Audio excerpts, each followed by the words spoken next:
world has shrunk. We are in a period of remarkable tension. Climate change and migration. Emerging technologies. Artificial intelligence. Economic opportunities. Global health. What is happening in Gaza. Ukraine and Russia. A situation in Sudan. It's a messy world. Mr. President, welcome to Chicago. Chicago is a convergence of people and ideas and cultures from all over the world. We are hoping that by listening to this conversation, we'll then move into real advocacy and action. Fight is about everyday work, about your everyday contribution. Even small steps matter. We need to do something now. This is about democracy. Inclusion, real inclusion. Listening to one another. What do you see as the path forward?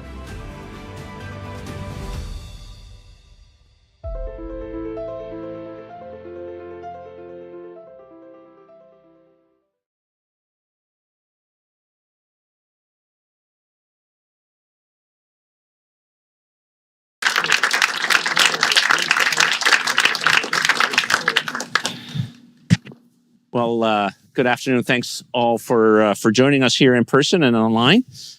Really appreciate all of you coming out. We always do this at the Chicago Council on Global Affairs. We made sure that there was enough news that is associated with what's going on. So, you know, some of us called the president and said, it's time for a bunch of tweets. And he obliged. So that's always good to be able to do. I'm Ivo Dalder of the Chicago Council on Global Affairs. Really pleased to have Jen Stout and Elena Beketova here with us on in person, and on the screen is Sam Cherub, who joins us through the wonders of technology, and it's great to have Sam here as well. Let me just introduce our speakers today, our panelists. Give you a little bit of background on each of them, and then we'll have a conversation. Jen Stout is a freelance journalist specializing in long form, which means she writes long pieces, and investigative reporting, which is part of the making sure that the long form is good. She's covered the war in Ukraine for major outlets, including BBC Radio, the London Review of Books, which you don't know. If you know the New York Review of Books, the London Review is the better version of it. Prospect, the Sunday Post, and other places. Her work in Ukraine has been shortlisted for prizes by Amnesty, Foreign Press Association, and the Scottish, and you will soon learn why, Press Awards, among others. Her book, Night Train to Odessa, a first-hand account of her reporting in Ukraine during the war, will be available for sale and signing after today's discussion, and congrats on the book. Thank you. Elena Beketova is a non-resident fellow with the Democratic Resilience Program at the Center for European Analysis. She's currently authors of Behind the Lines, a database and series of articles on the temporarily occupied territories of Ukraine, and provides expert commentary for outlets such as the New York Times, the Wall Street Journal, BBC News, and many others. With over a decade of experience as a journalist and editor in Kyiv and Kyiv, Elena began her career as a journalist in Ukrainian Crimea. Let me put that on there. And she is now living in Mississippi, which is an interesting part of the world too. So we'll have some travel journeys about Ukraine, and maybe we'll do a little bit on Mississippi as well.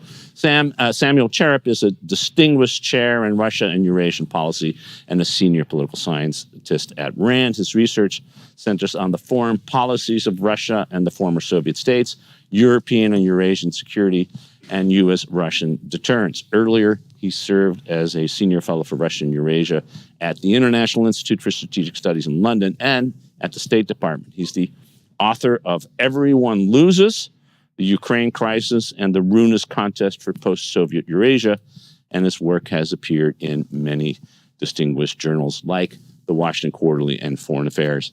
And just to start off, because Sam is someone I've known for a long time, whenever Sam writes something on Ukraine, I insist that it be read not only by me but by others, because I think he is trying to find ways to address the issue that are slightly beyond the day-to-day work. Not that the day-to-day work's not important. And let's start, Jen, with that.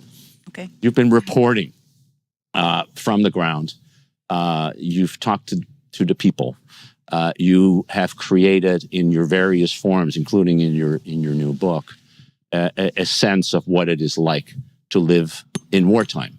Most of us in our lifetime have never lived in countries at war. Some have, by the way, including in this room, but most of us haven't. And here you have the opportunity, unfortunate opportunity, but it is nevertheless an opportunity to report. So how would you describe a country at war? How does daily life occur there, and what does that mean for sort of the evolution of the conflict? The main thing to say is that it's full of contradiction. I think one of the hardest things for journalists to get across is, yes, there's so much normal life. I remember at the beginning of, well, it was October 22, and I was reporting live, and I was talking to a BBC presenter, and it was when Russia had just started the energy strikes on Kyiv. So they hit, one of the things they hit was a big intersection, and I said on the air, so the missile hit an intersection at rush hour, and the presenter was flummoxed. He said, rush hour? What do you mean? Because they had, understandably, this impression of a place where nobody was having any normal life. They weren't going to work, they weren't going to school. And of course, that's not true. But it's quite hard to get across because in our reporting, like daily life continues is not a headline. And that's not because we're being biased. It's just how news works. And also that if we did report on daily life, it was often getting picked up by Russian propagandists to say, oh, look, there's a McDonald's in Kyiv, so the war is actually really exaggerated. So that was quite difficult. The other thing that really struck me, I was very, very happy to be in Ukraine, indecently happy to be when I got to Odessa, sort of late April 22, because it's a place I'd always wanted to see, and because I'd always wanted to be in that kind of situation. I had an idea that I would flourish in it, and I'd had a lot of deliberation about going to do this. If you've never covered a war before, it's a big step to go and do that, especially as a freelancer. And there was one thing that a bureau chief had said to me sort of a few months before this. We were chatting about this, and she had said, don't go to Ukraine. It will be a terrible war. And then she said, there will be nothing good there. And luckily, she was wrong. And there was so much, and is so much good there. So yes, I've written in the book a lot about all the terrible things that you would expect, the terrible things that Russians did during occupation, picking through the remains of that, and the torture chambers, and the disappeared people, and all those awful stories. There's also dancing and music and kids and dogs and amazing food and the landscapes and the cities of Ukraine, because Ukraine is so big and such varied landscapes, and I really wanted to get some of that richness across because I think it gets stereotyped as a kind of grim, grey, post-Soviet place, and it shouldn't. Yeah, no, it is, and this contradiction. You mentioned the contradiction of you were in Kharkiv on the 20th of January, 2025, when the rest of the world was sort of focused on the reality of President Trump taking office. What were the people in Kharkiv doing? Oh, we were all watching, lots of us, watching a physical theatre performance and also a new sculpture exhibition's really good at the Literary Museum, and my friend's poetry launch. So Kharkiv is a very artistic place, but a lot of people who've been living their lives there are using art and writing to try and get across the absurdity of their lives and what this is really like. And some of those things you can't quite put down in writing. You need to do some wacky theatre. So that's what we were busy doing. 28 kilometers from the front line with Russia, where and a daily barrage still going on every day in Kharkiv as well. Elena, one of the things you do is look at life that is not being reported as much as it probably should be, which is life in the occupied territories. Describe that for us. And what is that world like? Again, few of us have actually lived under occupation. Some of us have. But what does that really mean? And in this particular occupation, which is different than many others, all of them are cruel. But this seems to be a particular level of cruelty. Well, thank you so much, Eva, for the invitation, and thank you so much for bringing the topic of Ukraine, and thank you everyone for being here online, offline. Today, as you all know, Kyiv was under attack, and 215 missile attacks and drone attacks, and this is what the daily lives of people is, and I was studying in Kharkiv Kharkiv. We all have circles here, kind of. So I studied there, and it's very young city in terms of there are many students, there are many universities there, and it's just like a lot of cultural life. So when we talk about the temporarily occupied territories, this is the term which the Ukrainian government uses for territories that are currently controlled by Russia. And originally I'm from Crimea, and for me, when everything happened in 2014, the illegal annexation and everything that was going on afterwards. To me, it seemed to be like a dream. Like, look, it couldn't be happening right now at this particular moment. Everyone will understand that it's a great mistake, it's a huge mistake, and it will be reversed. But then year after year, we didn't get the outcome we wanted, and we were told that Crimea will be regained by diplomatic means, but it never happened. And right now, what we're seeing and observing is that we have, Donetsk and Lugansk Oblast, then we have parts of Zaporizhia and Kherson Oblast, and they are occupied, and it's different occupation everywhere. If we're talking about Crimea, it's basically the playbook that was, first tried there, and then it was copied in many other regions of Ukraine. And unfortunately, it's being conducted very aggressively. That's the main outcome, because Russians know what they're doing, because they've tried it in Crimea, they've tried it in Donetsk or Lugansk Oblast, and unfortunately, I've been tracking it in Behind the Lines. This is the project at the Center for European Policy Analysis. And this topic is not very interesting sometimes for people or for journalists, but this is what the real life of people is, meaning that there is basically several strategies: Russification, passportization, there is militarization of education, and we are seeing that it's the erasure of Ukrainian identity. That's the main thing, what we're seeing. And Russians are targeting the younger population. They're spending tons and tons of money because they want to control the future, and they understand that by controlling the younger population, they can control the whole population of these regions.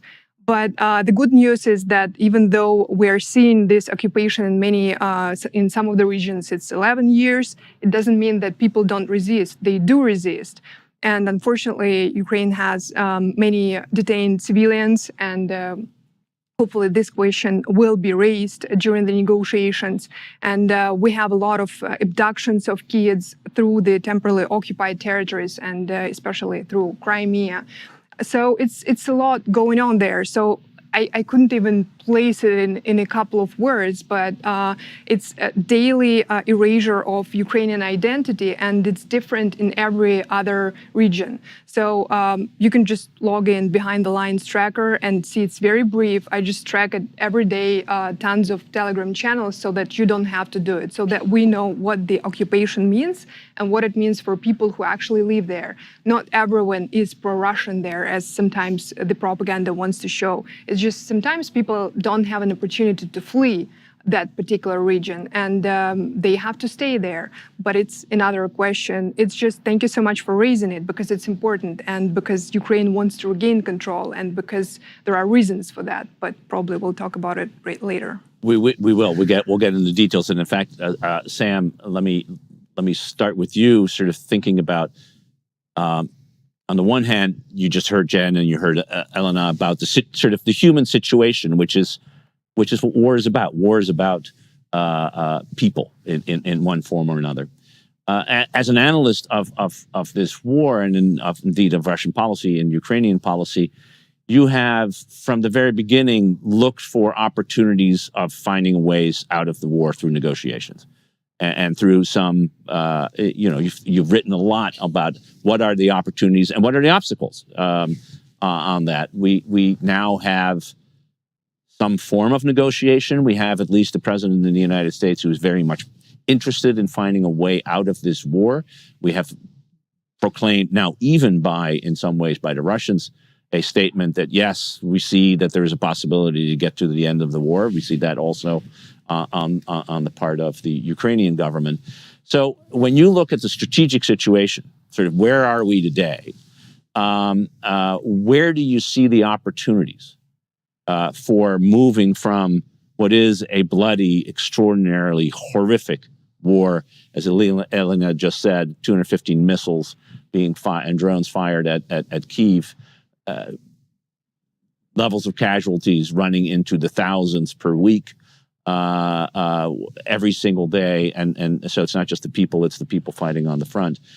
How do you see the pathway, let alone the solution? Because that's, I think, but the pathway to get there. Well, thanks, Ivo, and thanks to the council for the invitation. Sorry, I'm unable to be there in person. I think really to take a step back, like there were two fundamental realities of the war that should affect how we think about negotiations. The first is that this is a very complicated, high-intensity war happening across an extremely varied battlefield, from the industrial towns and cities of the Donbass to the swamps and forests of Ukraine's northern border, all the way down to the riverine warfare we were seeing on the Dnipro in the south. And there are hundreds of thousands of forces on both sides, many of whom are actively engaged in combat every day.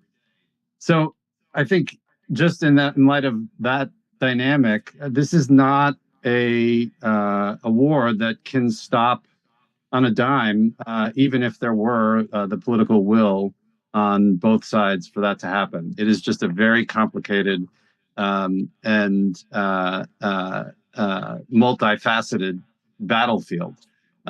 So that's one. And then the second is that it's very clear that President Trump wants a cessation of hostilities as soon as possible. But I don't think that is the number one priority for either of the two belligerents. In fact, I think that neither of them is interested in a pure cessation of hostilities without an understanding of broader political and security issues attached to the end game of the war. Obviously, for both sides, those are very different issues, but they have bigger stakes, essentially, than just the sort of question of ending the fighting. And so what do those two dynamics mean in terms of how you think about a negotiation? Well, the first is that given that this is not a battle that can be just ended and stopped on a dime, we're going to need a phased approach to a ceasefire, whereby the parties take smaller steps that are that start with the less costly ones, costly in terms of militarily, in terms of military advantage, and move towards those that could potentially make one or the other side more vulnerable in the process. And here, actually, when the conversations about these issues began about a month and a half ago, and there were these meetings in Riyadh between the U.S. and both the Ukrainian and Russian governments, they actually started with two of the kind of first steps that one might have identified to do that, which happened to be steps that the parties themselves, that is Russia and Ukraine, were actively discussing in 2024 and almost came to agreement on. That is non-strikes on energy infrastructure and essentially a Black Sea maritime ceasefire. Those, would be smaller steps, clearly not a complete cessation of hostility, but the kind of things that you could build on to bring into being a full cessation of hostility over time. But that is a process that would take time. And then in light of the second reality that I mentioned, which is that there are bigger stakes that go beyond just the technicalities of a ceasefire for both sides, in parallel to a discussion of the modalities of a ceasefire, you need to have a process, and I emphasize process, to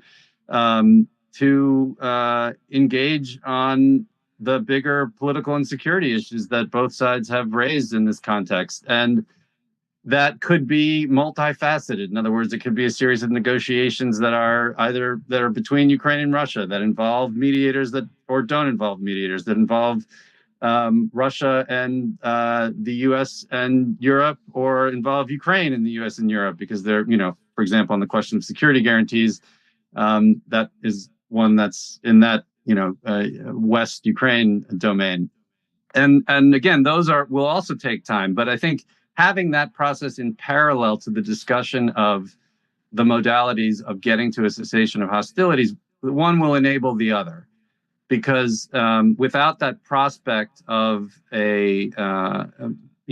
broader agreements that address their broader concerns, the parties are unlikely to fully invest in the militarily potentially quite, a process of ceasefire negotiation that could oppose disadvantages to their own military positions on the ground. Yeah, I think that's a very good observation, sort of the bringing together of what's happening militarily and politically. As Clausewitz said, war is the continuation of politics by other means. It's kind of hard to end war without understanding what the political framework is, at least the process by which one gets that framework. Before I go on, I should mention two things. First and most importantly, this conversation is on the record. If you said anything that you didn't want on the record, it's too late. My fault. I don't think you did, by the way. So, but I just want everybody to know that. And we're also extremely grateful to the Polsky Foundation for support of this program as well. And we will take questions in the not too distant future. The best way to do that is to go to ccga.live, type in your question, vote on some questions that are there. You're more likely to have it been asked, be asked. Jen, the people on the ground that you speak to on a daily basis when you were there, and even now when you are not, what's their perspective on sort of how to think about the end of the war? I say there is a geographic divide, and that's a famous thing in Ukrainian society. So, I mean, maybe you'd get this in all war zones. People closer to the front line tend to be more pragmatic, and people further away tend to be more, I'm not going to use the word idealist, abstract. So, and I don't just mean Lviv, I mean the diaspora further afield in my country, in this country. So, but yeah, even people in Kramatorsk, right near the front line in grave danger, I never met one who said we should give up. They stopped talking about Crimea a while ago. And people stopped using the word victory so much because that was a real buzzword of the first couple of years. And now it's like after the war. And I think there's a broad understanding that territories like Crimea and possibly parts of Donetsk and Luhansk Oblast are not coming back now, perhaps in the future. But for most Ukrainians I know and that I've met and interviewed, they understand that this is an existential war and that they have very little choice in the matter. They've heard Russia's reasoning and justifications and find them to be genocidal in intent and action. And so they feel like they really don't have much choice. And the polling, I mean, there has been an increase over the last year or so of people in Ukraine who, when asked, say that they want an end to the war quicker and they would accept more territorial concessions. But I think that's been misread. It made a few headlines that were like, oh, Ukrainians want to give up. That's really stupid. That's not really reading polls properly, but people often don't. And there's still, I mean, a vast majority of people polled recently, a few days ago, support a 30-day ceasefire. They just don't, and this is a really fundamental problem, don't trust Russia to stick to it. Whether that's a 30-day ceasefire or a longer-term settlement, they do not trust Russia at all. Yeah, and that gets part to the politics as well, Elena, in the sense that there is deep distrust built over 11 years of fighting in one form or another. Is deep distrust on both sides, and building trust is the most difficult thing at the time of war. When you look at the conflict, sort of analytically, which is always hard, but it's something that we try to do. How much room of maneuver do you think the leadership in Ukraine has when it comes to negotiations? Because there seems to be a presumption in at least the U.S. approach that there is tremendous room of maneuver. Well, Ivo, I think it's a very complicated question. And what we're seeing right now, unfortunately, People in different parts of Ukraine, I agree, they are different because the closer you are to the front line, the more you want this war is ended. But like if you live in Kyiv or Kharkiv, you want this war to be ended too. So in a way, everyone agrees with the President Donald Trump that Vladimir stop.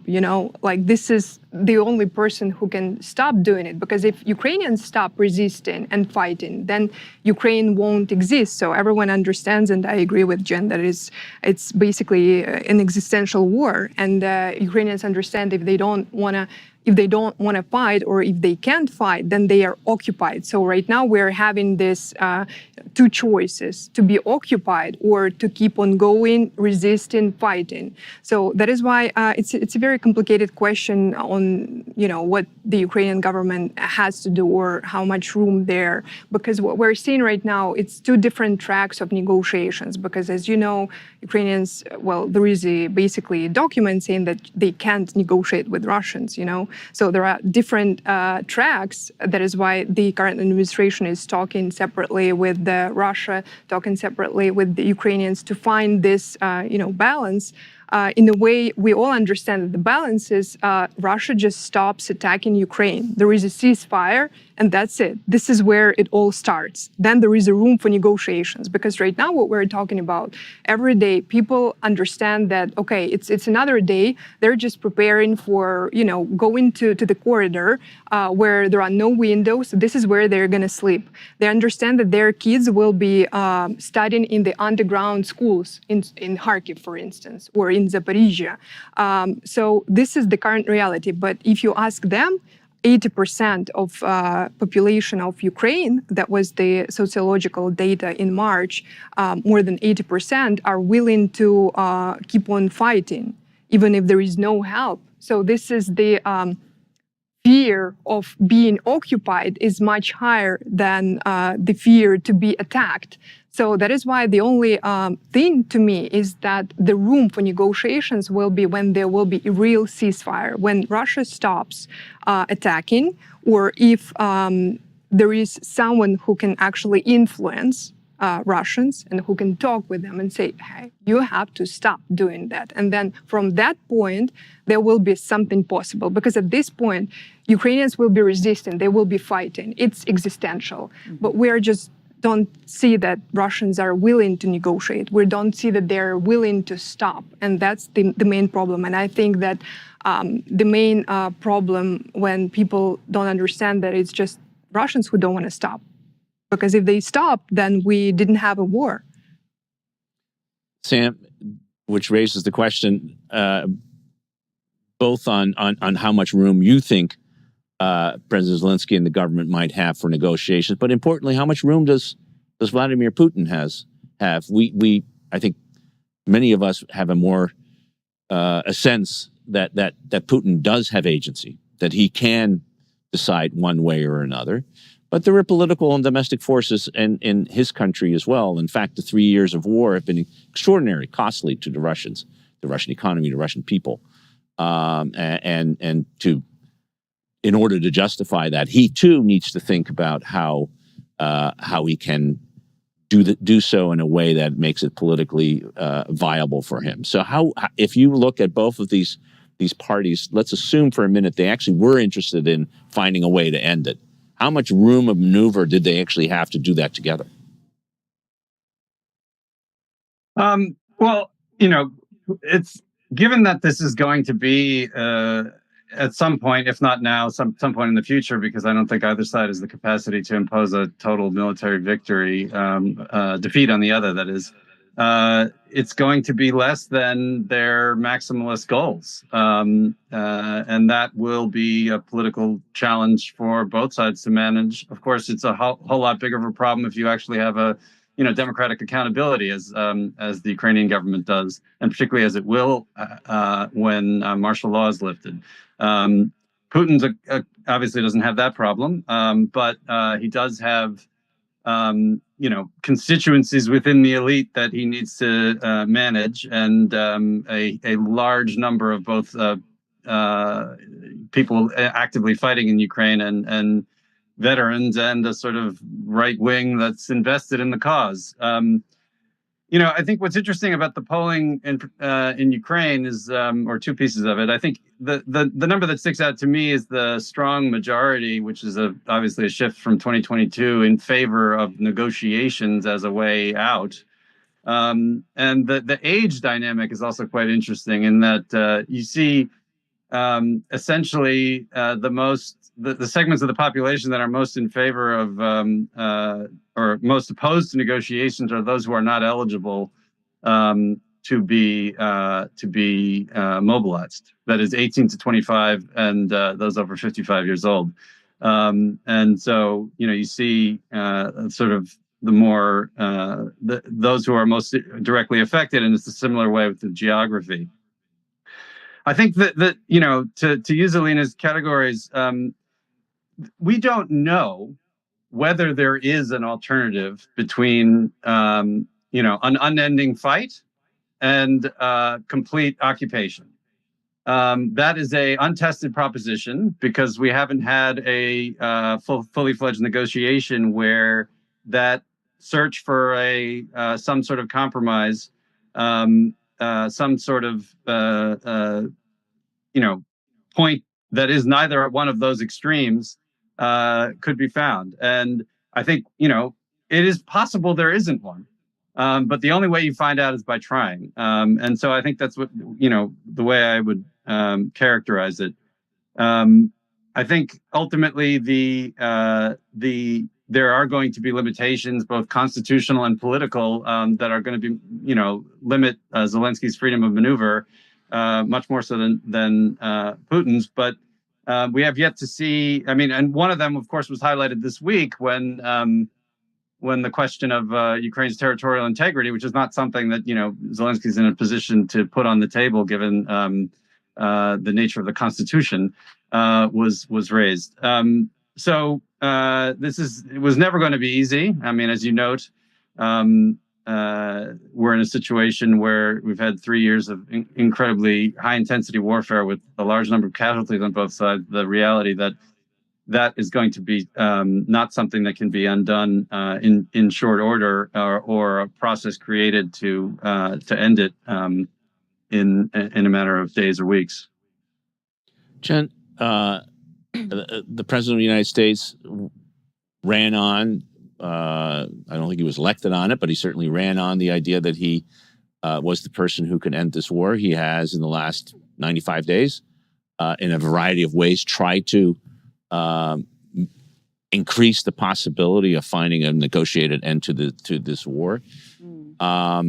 He has also had various contretemps with President Zelensky, from the Oval Office visit to other statements that he's made. When you talk to people on the street, one, how do they look at the U.S. effort as such? And two, what do they think of the manner within which President Trump has tried to effectuate the end to the war? Yes, I think they're skeptical. Ukrainians have a great sense of humor, so that often comes into it, often with like eloquent swearing as well, I find. I was just talking with the food. I was just talking to a friend in Kharkiv, and she has perhaps not the most common opinion, but she's absolutely certain that Trump is good news for both Ukraine and Europe. For Ukraine, because she thinks Ukraine tends to do best and come together and unite when things are very difficult, whereas with American help, it's just a bit difficult. It could get worse, I suppose. And for Europe, and here maybe I agree with her, because how many times have we heard the phrase that Europe needs a wake-up call, and they've just hit the snooze button, and now this is really it. The decision. I've always felt, and most Ukrainians I've spoke to feel, that this is a war for Europe, in Europe. If only Europeans would understand that, and I mean in particular Western European leaders who seem to be still not quite grasping what's actually happening. Neither side has the ability to defeat the other. It shouldn't be down to Ukraine to try and defeat the aggressor. This is all our job. We're all involved in this. This is a question of international order and international morality. We can't just strip these things out of it, I think. Ukrainians are... Yeah, another thing that people said a lot a few months ago, and particularly after the Zelensky Oval Office spectacle, One was, I saw many people saying, oh, now I really respect him. You know, Ukrainians saying that they were kind of on the fence about, I mean, he does have a high approval rating, but like they're famously critical of their leaders, and seeing him being dressed down and sort of sticking up to it, they really respected him for that. But mostly people were saying to me, we've been fighting partly on our own all this time and we'll keep doing it. So that's an interesting, Elena, we've been fighting all on our own and we will keep on doing it. Brilliant reporting in the New York Times by Adam Antouche a couple of weeks ago, demonstrating the degree of extraordinary intelligence, particularly intelligence support. That was what this article was about. And anybody who has not read this really path-breaking reporting by Adam should. There has been a lot of help. Yes, the fighting has been done by the Ukrainians in an extraordinary, brave way. And yet, the ability of Ukraine to withstand what it has withstood to the extent it could withstand has come with an extraordinary amount of financial, material, tactical, and intelligence support, not all of which will continue. So when you look at the conflict and as it will evolve, and you contemplate what the Secretary of State has said, what the Vice President has just reiterated on the tarmac in Agra, India, and the President has sort of said as well that if there's no peace, we will walk away. And let's assume that that walking away includes all the material support that the United States has been providing. How does this affect Ukraine's capacity to resist? Well, thank you so much for this question, and hopefully it won't happen, because we heard Ukrainians so many times saying that, look, I will be here representing probably the pragmatic part of the Ukrainians, because the United States is our biggest ally. The European Union and all the countries in Europe are helping us a lot, all differently. And I've been there because I've experienced it on myself, you know, because I lived in Germany for some time, and they do help externally displaced Ukrainians. And all the aid is very different, but without it, we wouldn't be repelling the Russian aggression for so long. And we need everyone. This is what I keep on saying, and this is what any pragmatic Ukrainian would say to you, that Ukraine needs both. Ukraine needs the United States, Ukraine needs Europe, and hopefully right now we have a lot of hope to the coalition of the willing and their negotiations in terms of the European efforts to help Ukraine right now. But my take is that even today, after the absolutely horrible night, I talk with my friends in Kyiv, and they tell, look, Alina, we don't have any other option. We will be donating to our armed forces of Ukraine. This is what we do. Any Russian aggression or ballistic missile attack on Kyiv, Kharkiv, any other Ukrainian city, just causes Ukrainians to donate to the armed forces of Ukraine, because we all have friends there, we all have battalions, we all have NGOs or companies or friends who have friends and on the front lines and so on and so forth, which means that the main thing here is that we saw it in the beginning of the full-scale invasion, that Europe and the United States were like on one page and they were united.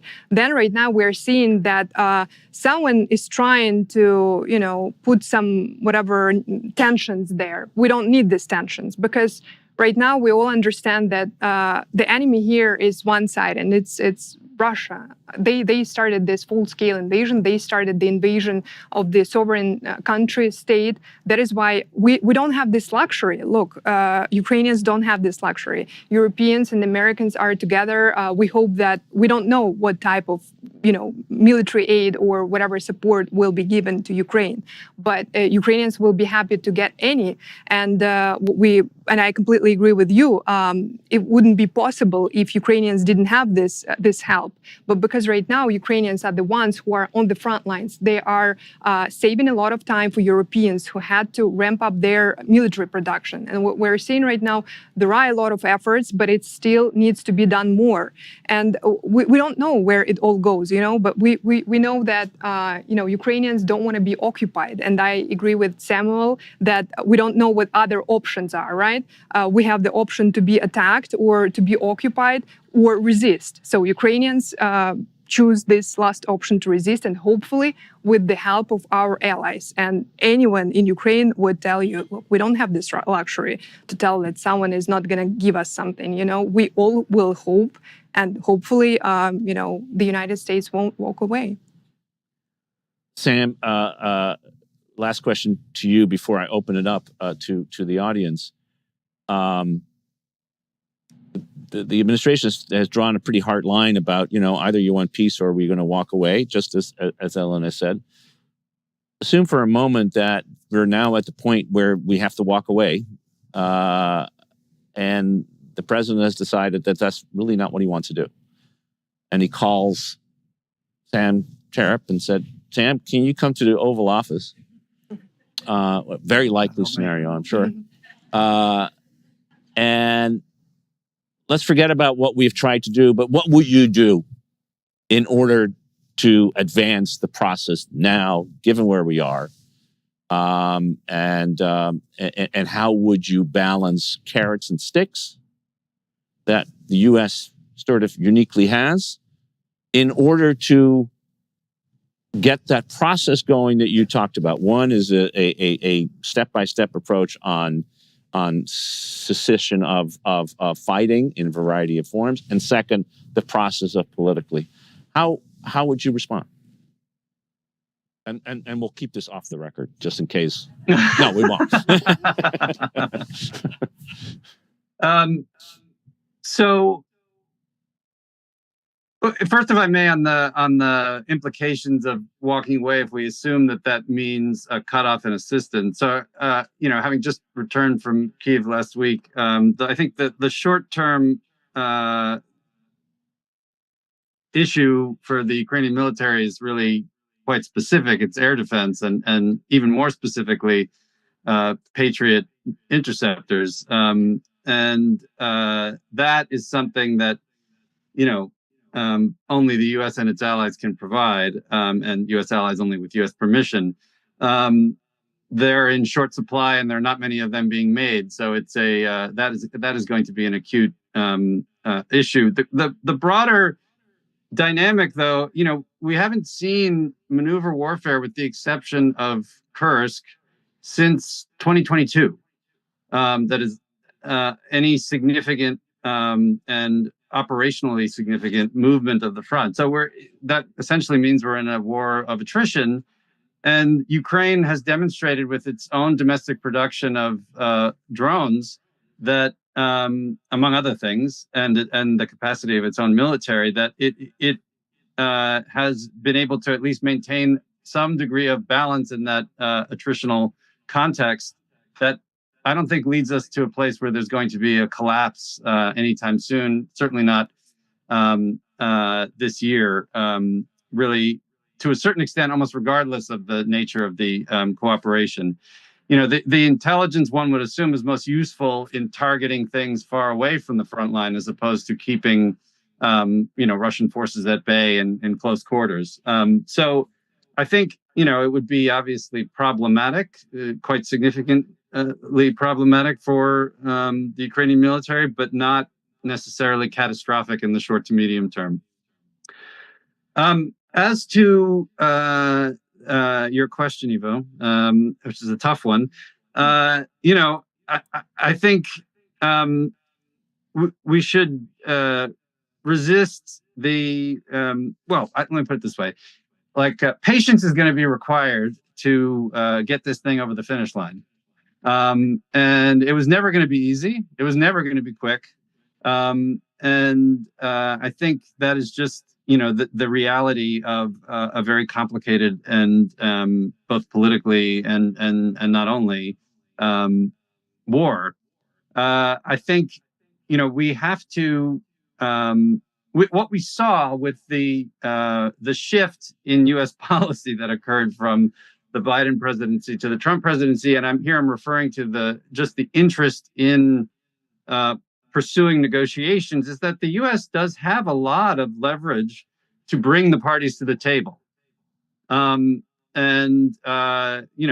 didn't even with the demonstrational, like 1 week cutoff in intelligence and military support, it demonstrated the leverage it had with Ukraine.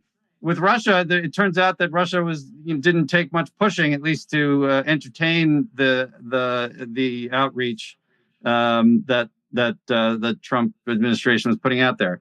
The reason I say that is because I think, and it's interesting also how completely the Trump administration's efforts on this score have redefined the international conversation about the nature of, what's going to be discussed in this negotiation context. We were talking about not too long ago, the Chinese peace plan or the Ukraine's victory plan or peace plan, and now really the focus is on what's coming out of Washington. So I think that does demonstrate a significant amount of leverage that the U.S. has to set the agenda here. And so I guess I would counsel patience more than anything else. Okay, well, we'll see how that plays when you tell the president that. But I think the point you do make, and I agree with the patience one, but the point you do make is the U.S. does have leverage, and in fact, it has changed the conversation, at least in Washington and an international community, including in Europe, which has spent a lot of time figuring out how to get a security force on the ground, which is something they hadn't talked about until December of this year. So it does affect it. Let's open up the floor for our guests, so they can ask our guests some questions. Please do state your name. It is always good to be brief and make sure that you end your question with the question. Sure thing. My name is Andreas, and I want to thank all of you for this event and for speaking to us. My question is about an organization with which Ivo's intimately familiar, which is NATO. I was surprised that none of you brought that up, especially because one of Russia's primary security concerns, as it's expressed many times, is Ukraine in NATO. And I'm curious if anyone has thoughts on how that will shake out in the end, or what the prospect of Ukraine in NATO looks like right now. If you could share your thoughts on that. Anyone want to take that up? I very briefly. Yeah. I think the prospects of Ukraine joining NATO are very slim, but they've always been incredibly slim, vanishingly slim. At this point, it arguably would have been better if they'd actually not just sat on the fence, back at the Bucharest thing, and just invited them back then, rather than sort of hedging it and ending up with this worst of both worlds, where Russia thinks that they were invited, but Ukraine was never actually invited in any meaningful sense. I think that was a stupid fudge, and here we are. But I don't know what's going to come next. I don't really do predictions. Stupid fudge diplomacy is the other word for that. But yes, but you're totally right, by the way. They have been slim, but it doesn't mean that they are not real, because this is what Ukrainians have in their preamble of the constitution, EU and NATO aspirations, which means sometimes, hopefully it will happen. We don't know how many years it will take, but I think it's a great language of strength. If we're looking for this language and the language of power and strength in negotiations with Russia, this is what we're missing. And actually, I wouldn't take it out of the table, because if we take it out of the table, then Ukraine doesn't have this leverage and doesn't have this language of power. But if Ukraine does have it, and we all understand it, we don't know how many years it's going to take, but Ukrainians are doing a lot for that. And right now, Ukrainian army is really the strongest army on the continent, because this is it. Previously, Ukraine didn't have the army, but right now Ukraine has an army that actually has an experience to fight the bigger Russian army, which is an asset. So if we look at this and we understand that there are a lot of laws and a lot of, laws were changed to actually improve them in order to join NATO sometimes. We don't know when, but I wouldn't take it out of the table. That's my take. And thank you for the question. John. Oh, I'm sorry. Thanks, Ivo. John de Blasio. This question is mostly for Sam. So the negotiations seem to be premised on the idea that Russia is winning the war and that there's an inevitability to a military conquest. And I'd like to ask to challenge that premise and evaluate whether or not the Russians really are winning in a military sense, and the idea that this is endless stalemate, that the Russians will eventually prevail, isn't necessarily factual. And I think it's prevalent in the reporting. The president talks about the Ukrainians not holding any of the cards, etc. And so it's become a sort of a self-fulfilling prophecy that the Russians are winning. And I wonder, are they? And how have the Ukrainians evolved militarily and so forth? Dan, why don't you start? But I think others might want to come in on that as well. All right. Just quickly on the last question, if I may, I think basically the Trump administration has all but ruled out the NATO issue from a U.S. policy perspective. The challenge here, and this is sort of an interesting, relic of both the Bucharest and subsequent declarations of the NATO alliance and Ukraine's constitution, is that, as a matter of policy, if the U.S. says, it's not going to happen or something like that, I'm not sure that does very much for Russia. In other words, it's not undoing the alliance policy that, I believe it was the irreversible path from the Washington Declaration in 2024. So that's a tricky issue about how to effectuate what the Trump administration is suggesting in concrete policy terms. I think I agree with the premise of that second question in the sense that, winning in a sort of inevitably leading to a complete military victory in any foreseeable future. No, I don't see that as the nature of the dynamic on the battlefield.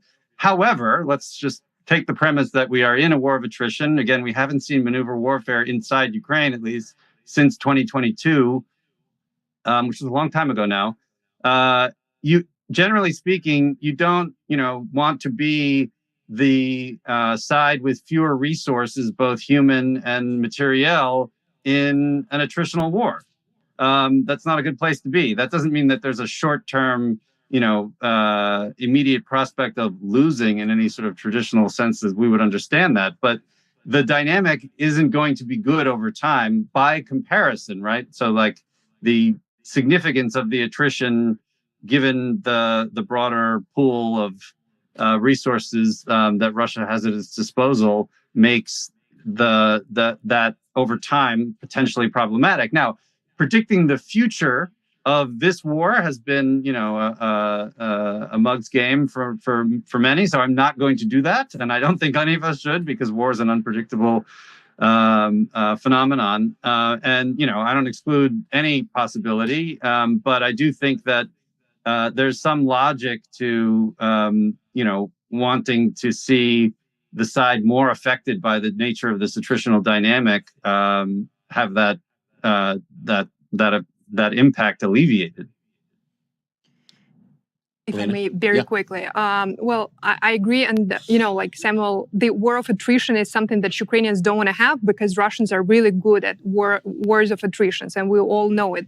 But I think the hardest part here is to actually handle the ambiguity, because Russians are good somewhere, but they're worse somewhere else, which means that Ukrainians showed during this 3 years of the full-scale invasion that not having, for instance, the Ukrainian fleet, they could disable 2/3 of the Russian fleet, which is a great victory. It's just sometimes we don't talk about victories because we don't see the dynamic, changing of the front lines to the better side of Ukraine. But if you remember 2022 autumn and fall, that was the liberation of Kharkiv Oblast and Kherson Oblast and Kherson, And I remember how everyone had hope that time, because that was the moment when we had unity of all the allies. Ukrainians had means to, fight, and then we had some pressure on Russia.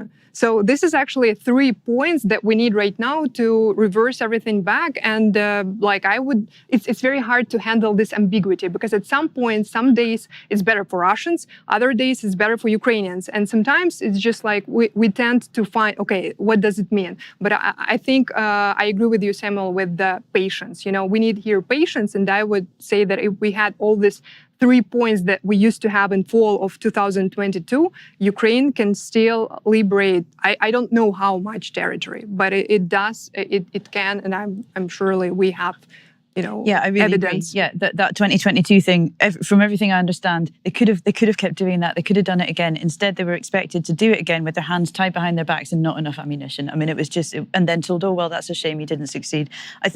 Is Russia winning? No, but it's sometimes we over egg each side, don't we? I think people do that. And when we talk about this in the big abstract grand strategic thing, we can say, well, these territorial gains, the incremental gains on the battlefield, yes, they're in Donetsk mostly, yes, they're very small, but they're not, because they're entire villages and towns. I mean, Kurakhova is a beautiful place that we can no longer visit, and God only knows what is happening to people there. And I mean, we know what Russian occupation looks like, don't we? We've got all the evidence. So, to go back to the kind of human scale of things, it's horror. Yeah. Thank you. Thanks. Taylor Cass. I have a question about post-war Ukraine. I have a Ukrainian friend, and one thing that he's suggested is that it's okay for us to give up territory if we focus a lot on domestic reforms in Ukraine, joining EU, anti-corruption reforms, raising the salaries in Ukraine, which the average salary in Ukraine is about $400 a month. I'm curious what you guys think about that, like putting the focus there on domestic reforms instead of retaking territory. Thank you so much for the question, if I may. Sure. Right? About Ukraine, I think it's again the question of ambiguity, because for some reason we think, okay, let's drop this idea and just concentrate and focus on EU or reforms or NATO. But I think what Ukraine is actually showing right now, that they can do both. Ukrainians didn't choose this war, but they have to fight, they have to make reforms, and they have to think about liberation of some of the territories when they have means. So it's like three things at the same time. But I agree completely with Jen, because sometimes we have this example that Kurakhova, we can't go back there because it's completely ruined. Russians are using the scorched earth strategy when they can't, regain the control of some territory. So they just completely ruin it. But then we have examples when Russians hit something, for instance, in some city, in Kyiv or in Kharkiv. Then during these 2 years, Ukrainians rebuild it, and then Russians what did? They hit it again. So we have a lot of examples that are very hard to describe, but it means that when we understand that it's changeable, like everything is changeable once Ukrainians will have enough means, then they will be able to focus both on reforms and to focus, if they have enough means, on liberation. Right now, we're talking about a ceasefire. Right now, we're talking about let's stop this war because we don't want to have it anymore, I know a lot of civic activists in Ukraine, especially in Kharkiv. For them, it's always been both. They've been doing this, and I mean fighting the Russians for so long, and they have been building a better country for so long, and they see it as intertwined. Yeah. In some ways, I think. I mean, Sam, I don't know if you want to comment on the question. It seems you can't have one without the other. In some ways, you can't have the kind of reform package that in fact President Zelensky was originally overwhelmingly voted in office for, without having a cessation of the fighting, so that you can concentrate on that as a reality. Yeah, I think that while I accept that these things are interrelated and you might need a focus on both in the aftermath, but let's just posit that in the post-war context, there is likely to be a political dynamic that plays out in Ukraine that relates to, a reconquista, like a drive to retake the areas that Russia has occupied, versus, those politicians who are going to end up being more focused on domestic. You could see that politics eventually evolving. Even if it's just a nature of the public politics of these things. So I think it's something to keep an eye on if and when we get to that point. At this point, obviously, this is sort of a theoretical discussion. And in fact, post-war situations are highly tricky for domestic societies, and almost all domestic societies. If you look at post-World War II, post-World War I, the kind of dynamics that one gets in society are not as straightforward as just saying what was before the war will after war, which is a good reminder, I think, to all of us that these issues are complicated. They're hard. They involve human beings, human lives, human psyches, which is why I'm so glad, Jen, that not only you wrote the book, but you were here with us to help remind us. Elena, it involves the sense of who we are. You mentioned identity, and as a Ukrainian, identity, thanks to Vladimir Putin, is stronger now among Ukrainians than it had ever been, and it involves deep strategic thought. And Sam Terep, you've exemplified that for a long time, including here in this discussion. So I want to thank all three of you for being here. I want to thank all of you for joining us, and please join me in thanking our panelists for an excellent discussion. Thank you. Thank you very much.